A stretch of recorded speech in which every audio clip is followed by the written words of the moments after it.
Breaking news చూస్తున్నాం. ఇటు Iran Israel యుద్ధంతో కీలక పరిణామం చోటు చేసుకుంది. ఇటు యుద్ధ రంగంలోకి దిగిన అమెరికాకు సంబంధించిన న్యూక్లియర్ వార్షిప్ ఇటు 3500 మంది నావికాదళం గల్ఫ్కు చేరుకున్నారు ఇటు ట్రిపోలి ద్వారా. ఇటు జపాన్ బేస్ నుంచి యుద్ధ రంగంలోకి ఇటు ట్రిపోలి ప్రస్తుతానికి ఇటు Gulf of Oman Arabian Sea పరిసర ప్రాంతాలకు చేరుకుంది. ఒక న్యూక్లియర్ పవర్తో నడిచే ఈ నావీ షిప్ తీసుకెళ్లడంతో పాటు దీంతో పాటు ఇటు ఫైటర్ జెట్స్తో ప్రత్యర్థులపై దాడి చేయడం ట్రిపోలి స్పెషాలిటీ. అంటే ఇటు ఆర్మీ ఒక నావీ మెరైన్స్ని తీసుకెళ్ళొచ్చు, అలాగే ఇక్కడ నుంచి డైరెక్ట్గా ఫైటర్ జెట్స్ని కూడా ఫ్లై చేయొచ్చు. ఒక యాంఫిబియస్ రెడీ గ్రూప్ అని చెప్పుకోవచ్చు. ఇటు నిమిట్స్ ఫోర్త్ న్యూక్లియర్ వార్షిప్ సరసన చేరింది ఇప్పుడు ట్రిపోలి. 2 వార్షిప్స్ ఉండగా ఇదొక 3వ వార్షిప్ అని చెప్పుకోవచ్చు. ఇటు ఇరాన్ను బూడిద చేయడమే లక్ష్యంగా ఇటు ట్రంప్ పావులు కదుపుతున్నాడా? ఇటు సముద్ర యుద్ధంతో పాటు ఇటు భూతల యుద్ధానికి కూడా ట్రంప్ వ్యూహాన్ని పన్నుతున్నాడా? ఇప్పటికే ఇటు మిడిల్ ఈస్ట్లో మోహరించారు 82nd ఎయిర్ బాండ్ డివిజన్. ఆ డివిజన్కి చెందిన 2000 మంది కమాండోలు ఇప్పుడు ప్రస్తుతానికి అక్కడ స్టేషన్ అయి ఉన్నారు. మరో పక్కన 82nd ఎయిర్ బాండ్ గ్రూప్ దిగిన 24 గంటల్లోనే ఇటు ప్రత్యర్థులను ఫినిష్ చేయగలుగుతుంది. ఇటు పారాషూట్స్తో రంగంలోకి దిగి శత్రువుల కీలక స్థావరాలను ధ్వంసం చేసి అలాగే ఇటు అమెరికా సైన్యానికి రూట్ క్లియర్ చేయడమే ఈ 82nd air bond speciality. Iran చర్చలకు ఒప్పుకోకపోవడంతో ఇటు ప్లాన్ మార్చాడు ట్రంప్. ఇటు అమెరికా సైన్యం భారీగా ఇటు ఇరాన్ పైకి మోహరించడంతో హై టెన్షన్ వాతావరణం నెలకొని ఉంది. మరొక పక్కన ఇటు ఇరాన్కి సంబంధించిన ఒక ఇంగ్లీష్ న్యూస్ పేపర్లో ఇటు ట్రంప్కి అలాగే ఈ మెరైన్స్కి ఒక వార్నింగ్ ఇస్తూ ఒక స్టేట్మెంట్ వచ్చింది. ఎవరైతే అమెరికన్స్ ఇరాన్ భూభాగం పైన అడుగు పెడతారో వాళ్ళు తిరిగి ఒక కాఫిన్ బాక్స్లో రిటర్న్ వెళ్తారు అంటూ చెప్పుకొచ్చే ప్రయత్నం చేసింది. అంటే ఒక మృతదేహంలాగా మారి శవపీఠికలో వెనక్కి వెళ్తారు అంటూ ఇటు ఇరాన్ కూడా సెన్సేషనల్ కామెంట్స్ చేసింది. సో ఒక రకంగా యుద్ధ వాతావరణం సిద్ధమవుతుందా? ఈ యుఎస్ఎస్ ట్రిపోలి గురించి కొంత చెప్పే ప్రయత్నం చేస్తా. ఈ యుఎస్ఎస్ ట్రిపోలి అలాగే సిచ్యువేషన్ ఒక్కసారి మనం చూస్తే కనుక ప్రస్తుతానికి అమెరికా దీన్ని కన్ఫర్మ్ చేస్తూ యుఎస్ఎస్ ట్రిపోలి మిడిల్ ఈస్టర్న్ కంట్రీస్కి సంబంధించిన వాళ్ళ బేస్ ఏరియాలో ప్రస్తుతానికి చేరుకుంది అంటూ వాళ్ళు ఒక అఫీషియల్గా ట్వీట్ చేశారు. ఇటు US soldiers, sailors and marines about USS Tripoli LHA-7 arrived in the US central command area of responsibility March 27th. So మొత్తానికైతే US central command area of రెస్పాన్సిబిలిటీకి చేరుకుంది అంటూ చెప్పుకొస్తున్నారు. ఇది జపాన్లో ఉండే దాదాపు 2 వారాల క్రితం ఇటు తైవాన్ పరిసర ప్రాంతాల్లో ఉన్న యుఎస్ఎస్ ట్రిపోలిని 2 వారాల క్రితం అక్కడి నుంచి మూవ్ అవ్వమని చెప్పడం, అక్కడి నుంచి మిడిల్ ఈస్ట్కి రావడం. ఇటు మిడిల్ ఈస్ట్లో ఆల్రెడీ దాదాపు 50,000 మంది అమెరికాకు సంబంధించిన ట్రూప్స్, గల్ఫ్ దేశాల్లో ఆల్రెడీ 50,000కు పైగా ఇటు ట్రూప్స్ అక్కడ నెలకొని ఉన్నాయి.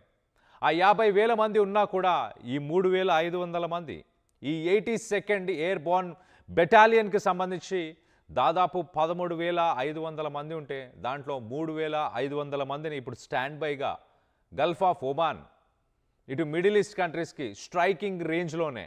స్ట్రైకింగ్ రేంజ్ అంటే అక్కడ నుంచి ఇమీడియట్గా ఇటు ఫైటర్ జెట్స్ని, ఇటు కొన్ని హెలికాప్టర్స్ని, అలాగే యాంఫిబియస్ బోట్స్ వీటన్నిటిని కూడా ఒక్కసారి డిప్లాయ్ చేయొచ్చు. అంటే 18 అవర్స్లో వీళ్ళు గల్ఫ్ ఆఫ్ ఒమాన్ పరిసర ప్రాంతాల నుంచి జస్ట్ ఇరాన్లోకి ఎంటర్ అయ్యి వాళ్ళు ఇరాన్లో భూభాగం పైన అటాక్ చేయడానికి 18 గంటలు మాత్రమే పడుతుంది. 18 గంటల్లో వాళ్ళు అక్కడికి వచ్చి వాళ్ళ స్థావరాలను కూడా ఏర్పాటు చేయొచ్చు. ఒక కమాండ్ సెంటర్ని, ఒక హాస్పిటల్ని, అలాగే కొన్ని ట్రూప్స్, రేంజర్స్, హెలికాప్టర్స్ ఫ్లై చేయడానికి వీటన్నిటికీ కూడా. సో మొత్తం మీద 18 అవర్స్లో డిప్లాయ్ చేసే ఈ 3,500 మెంబర్స్, అలాగే గల్ఫ్ కంట్రీస్లో దాదాపు 50,000 మంది సైనికులు ఆల్రెడీ రెడీగా ఉన్నారు. సో ఇదంతా పావులు ఎందుకు కదుపుతున్నాడు ట్రంప్? ఇటు పీస్ టాక్స్కి సిద్ధంగానే ఇటు తెహరాన్, ఇరాన్ ఉంది అంటూ ఇటు ట్రంప్ ఒక పక్కన మాట్లాడుతున్నాడు. పీస్ టాక్కి సిద్ధంగా ఉంది, మేము మాట్లాడుతున్నాము అంటున్నాడు. కానీ పావులు మాత్రం కదుపుతున్నాడు. తను ఇచ్చిన 15 పాయింట్లని ఖచ్చితంగా ఇరాన్ ఫాలో చేయాలా? అందుకేనా ఇదంతా ప్రెషరైజ్? ఒక పక్కన స్ట్రైట్ ఆఫ్ హార్మోజ్ని ఓపెన్ చేయాలి, దాంతోపాటు బెలిస్టిక్ మిసైల్స్ ప్రొడక్షన్ని తగ్గించాలి అంటూ చెప్పుకొచ్చాడు. ఎట్ ద సేమ్ టైం ఈ న్యూక్లియర్ ప్యూరిఫికేషన్ ఫెసిలిటీస్కి యాక్సెస్ ఇవ్వాలి. ఆ న్యూక్లియర్ ప్యూరిఫికేషన్ ఫెసిలిటీస్లో యురేనియం ప్యూరిఫికేషన్ని నిలిపివేయాలి. ఇటు ఇంటర్నేషనల్ అటామిక్ ఎనర్జీకి యాక్సెస్ ఇవ్వాలి. ఎప్పుడంటే అప్పుడు వాళ్ళు రేడ్స్ చేసి అక్కడ ఏం జరుగుతుందో తెలుసుకోవడానికి కూడా యాక్సెస్ ఇవ్వాలి. సో మొత్తం మీద ఇలాంటి 15 కండిషన్స్ పెట్టాడు ట్రంప్. ఆ 15 కండిషన్స్కి ఇటు తెహరాన్ ఒప్పుకుంటే ఓకే. ఒకవేళ ఈ మీడియేషన్ టాక్స్ కనుక పనిచేయకపోతే, ఈ మీడియేషన్ టాక్స్ వర్కౌట్ అవ్వకపోతే ఇమీడియట్గా గ్రౌండ్ అటాక్ చేద్దాం అనుకుంటున్నా. అందుకే ఈ ట్రూప్స్ అన్నిటిని కూడా పంపిస్తున్నారంటూ ఇటు డిఫెన్స్ అనలిస్టులు, ఇటు జియో పొలిటికల్ అనలిస్టులు మాత్రం అదే చెప్పుకొస్తున్నారు.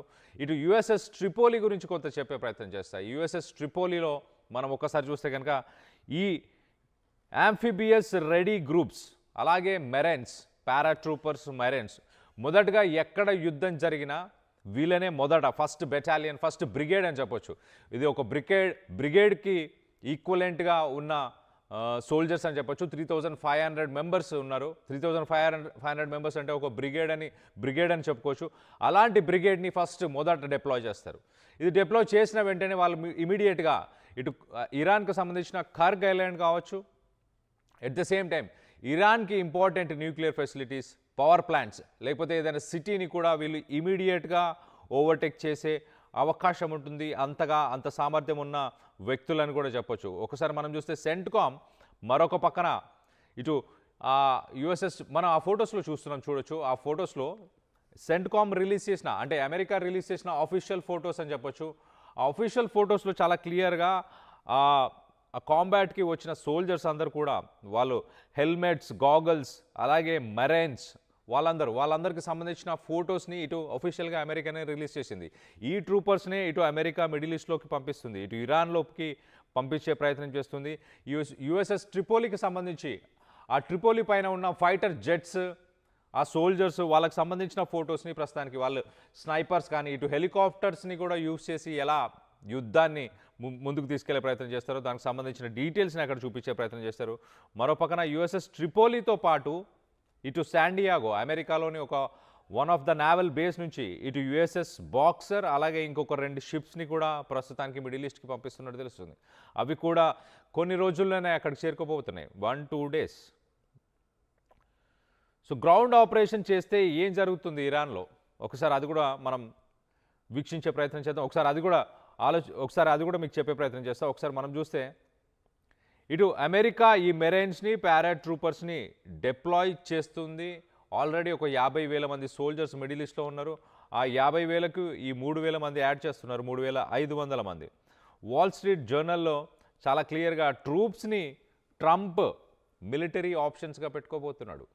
ఇటు మిడిల్ ఈస్ట్లో అమెరికా, ఇజ్రాయెల్ స్ట్రైక్స్తోని ఇరాన్ చర్చలకు రాకపోతే ఖచ్చితంగా ఒక గ్రౌండ్ ఆపరేషన్ జరగబోతుంది, ఒక మిలిటరీ ఆపరేషన్, వైడ్ రేంజ్కి సంబంధించిన మిలిటరీ ఆపరేషన్. అంటే ఆల్రెడీ ఉన్న ఒక 50,000 మంది ట్రూప్స్, మళ్ళీ 3,500 మంది, అలాగే ఈ యుఎస్ఎస్ ట్రిపోలిలో 3,500 మందితో పాటు మరొక 10,000 మంది ఈ బెటాలియన్కి సంబంధించి 82nd యాంఫిబియస్ రెడీ గ్రూప్స్ అంటారు వీటిని, ఏఆర్జీ.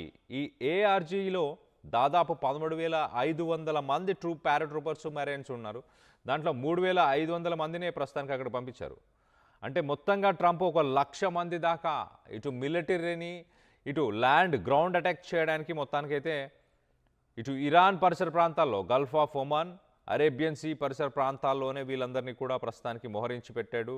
మరో పక్కన ఇరాన్ స్టేట్మెంట్స్ చూస్తే షాక్ అవ్వాలి. ఇరాన్ చాలా క్లియర్గా, చాలా కాన్ఫిడెంట్గా ఏ అమెరికన్ సోల్జర్ అయినా ఇరాన్